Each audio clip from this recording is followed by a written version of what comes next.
Hello, Michael. Some of the lies you repeated have certainly struck very much to my heart and have frustrated me. Um, but I told you that these were lies, and I've asked you to look into it, and you won't. We will just ignore things that God calls us to deal with, and things in our circle. And after today, we will go back to talking about people all over the world, other than the things we're supposed to deal with according to scriptures. First of all, as far as moving the fence, again, another lie, and I will send you the emails that show I was asking about this and talking about this. I even sent an email to your wife 1 week prior mentioning that I had dropped off the equipment for removing the fences, and there are texts that go like way beyond that with Jay. Uh, so all that can be verified. They knew about it, and I've been in discussions for weeks about it beforehand. Surge camp stuff, I'm not responsible for that. That's not my stuff. I told Taylor to take it to the garbage. It's trash. Somebody obviously buys the tablecloths for the church, and if somebody uses them or they use them, they're not their property. Someone has to clean it up, and I'm not responsible for Surge, and I was not responsible for decorations. I merely helped out, and I said I would remove this stuff afterwards.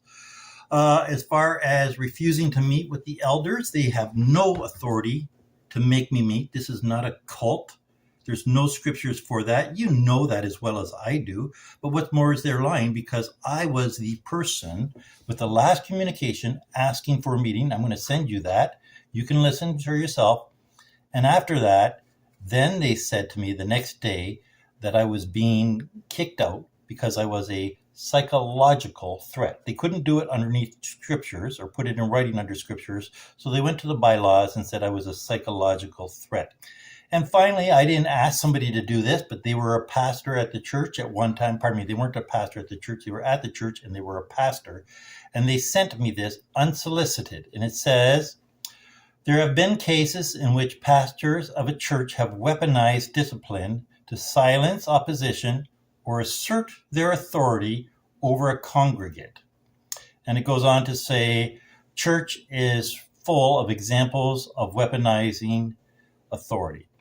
So I didn't ask for it. They sent it to me. They left the church. We'll talk later. Please stop trying to change the topic.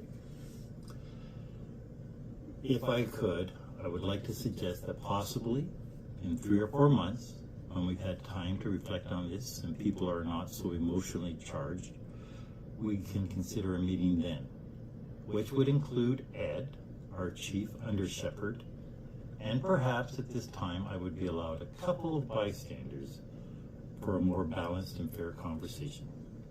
Until then, wishing you God's richest blessings.